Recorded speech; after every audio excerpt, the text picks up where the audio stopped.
India के दर्शकों और श्रोताओं को खुशामदीद। न्यूज़ रिपोर्ट इंडिया का प्रोग्राम खबर की खबर लेकर हाजिर हूँ मैं सुखदेव सिंह। आज के इस प्रोग्राम में हम बात करेंगे रशिया के राष्ट्रपति व्लादिमीर पुतिन की भारत यात्रा और चाइना का रिस्पांस। व्लादिमीर पुतिन 4 दिसंबर को भारत आए और 5 दिसंबर को वापस गए। जिस अंदाज में व्लादिमीर पुतिन का भारत में स्वागत किया गया वह एक चर्चा का विषय है और इसकी कवरेज राष्ट्रीय और अंतर्राष्ट्रीय मीडिया में हुई है। प्राइम मिनिस्टर मोदी खुद उनको रिसीव करने के लिए एयरपोर्ट पर गए और उनका रेड कार्पेट वेलकम किया गया। व्लादिमीर पुतिन ने एश्योर करवाया कि वो उनकी फ्रेंडशिप जो है वो फर्मली भारत के साथ रहेगी और अपनी यात्रा शुरू करने से पहले उन्होंने ये भी बोला चीन और भारत दोनों ही हमारे परम मित्र हैं और इन दोनों की मित्रता की हम वैल्यू करते हैं और इनके जो बायलैटरल रिलेशंस हैं उनमें हमारी डायरेक्ट कोई इंटरफेरेंस नहीं होगी और हमारे रिश्ते जो हैं दोनों के साथ कायम रहेंगे। इस यात्रा की सिग्निफिकेंस इसमें देखी जा रही है कि व्लादिमीर पुतिन दर्शा रहे हैं कि वे आइसोलेट नहीं हुए हैं। वो यूरोप को ये दिखाने में कामयाब हैं कि वो अभी भी जो है दुनिया की 2 बहुत बड़े देश और जो अभी उभरने वाली ताकतें हैं उनके साथ उनकी दोस्ती है और ये दोस्ती फर्म है। और इधर प्राइम मिनिस्टर मोदी ये दिखा पा रहे हैं कि उनके ऊपर कोई जो यूएसए ने टैरिफ्स लगाए हैं उनका कोई प्रभाव नहीं है। ये यात्रा इस दौरान है जबकि जो ग्लोबल जियोपॉलिटिक्स है ये शिफ्ट हो रही है, अलायंसेस चेंज हो रहे हैं और यूएसए ने रशिया के ऊपर रशिया यूक्रेन वॉर के कारण सैंक्शंस लगा रखी हैं और भारत के ऊपर टैरिफ प्रेशर्स बढ़ा रखे हैं और इसी के साथ जो ग्लोबल एनर्जी में स्थिरता है वो अपनी चरम सीमा पर है और ऐसे हालात में ये विजिट बहुत ही सिग्निफिकेंट है। इससे भारत को एक ये जो गेन हुआ है इमीडिएटली ये है चाइना का रिस्पांस। चाइना के जो विलिंगनेस है to improve relations with India ये एक बहुत बड़ा गेन है क्योंकि अगर नेबरहुड में टेंशन नहीं रहेगी, अगर नेबरहुड में कुछ लड़ाई झगड़े का वातावरण नहीं रहेगा तो भारत अपने जो अंदरूनी हालात हैं और भारत अपनी डेवलपमेंट के ऊपर एजुकेशन एंड हेल्थ के ऊपर ज़्यादा फोकस कर पाएगा।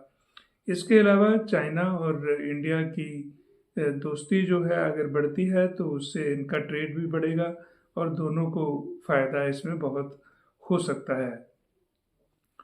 और जो चाइना का रिस्पॉन्स आया है उसने बोला है कि हम तीनों देश जो है मिलके जो ग्लोबल साउथ है उसमें एक बड़ा सिग्निफिकेंट रोल प्ले कर सकते हैं जो वर्ल्ड पीस है उसमें और डेवलपमेंट में, क्योंकि हम तीनों ही ग्रोइंग नेशंस हैं और ये एक आई थिंक इस विजिट का सबसे बड़ा गेन है।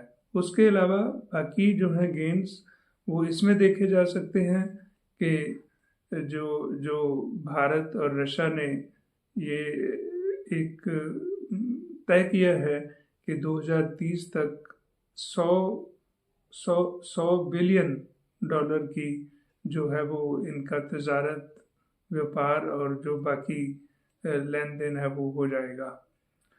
और इसके अलावा जो अभी बायर एंड सेलर वाला रिलेशनशिप था बिटवीन इंडिया एंड रशिया उससे ये चेंज हो करके अभी को डेवलपर एंड को प्रोड्यूसर वाला रिलेशन हो जाएगा, जिसके चलते हुए जो इंपोर्ट कर रहे थे डिफेंस और मिलिट्री इक्विपमेंट जो है उसका इंपोर्ट करने की बजाय मेक इन इंडिया के तहत भारत एक्सपोर्ट के उसमें पहुंच जाएगा।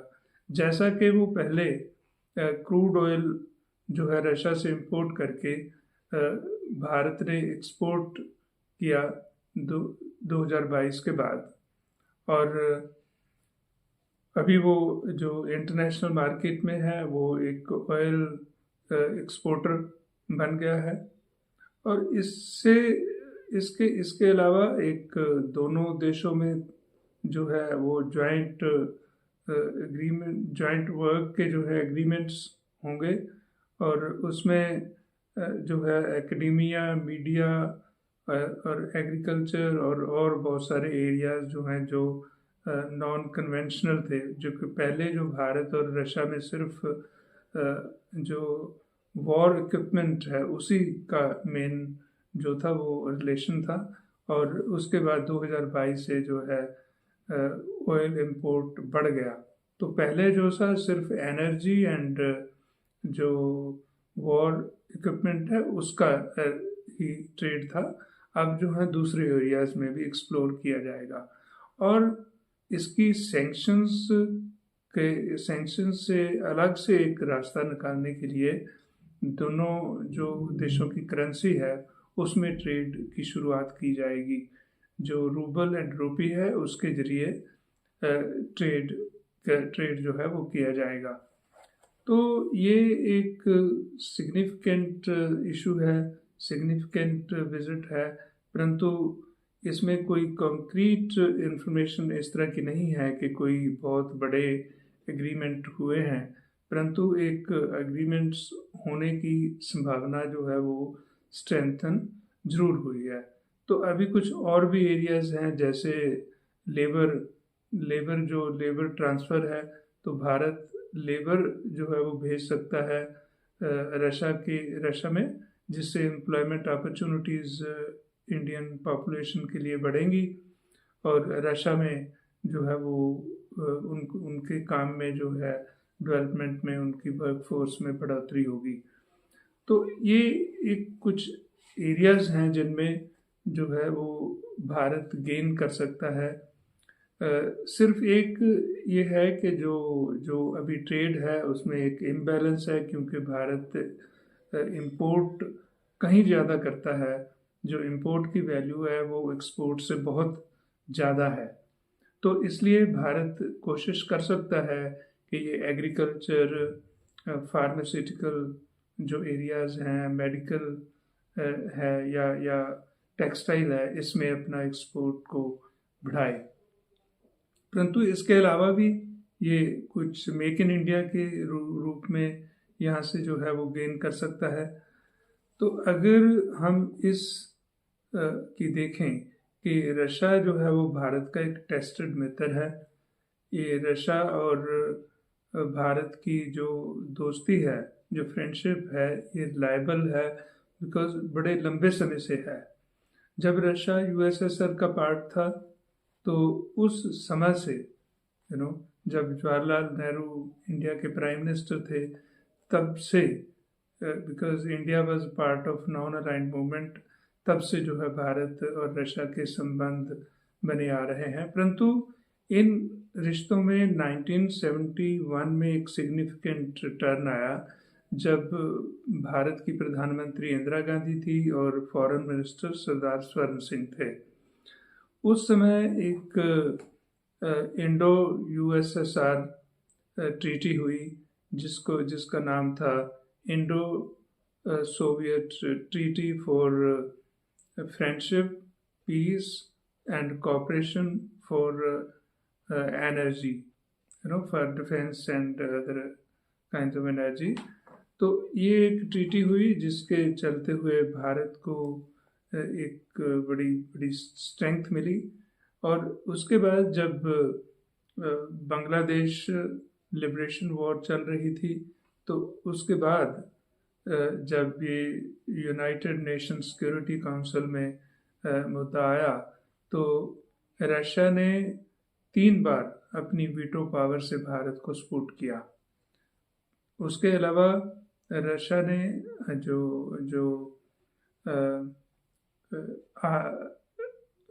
वॉर इक्विपमेंट है और जो मिलिट्री एनर्जी प्लेटफॉर्म्स हैं वो ट्रांसफ़र करे।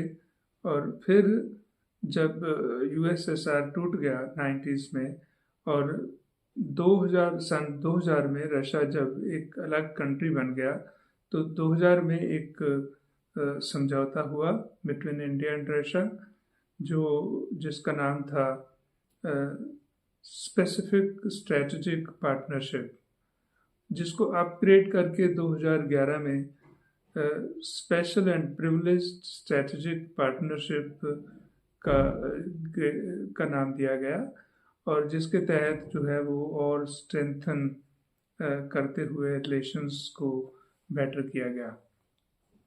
और इसी के चलते हुए हर साल एक वार्ता और समिट करने का फैसला लिया गया, जिसके तहत अभी राष्ट्रपति पुतिन भारत आए थे।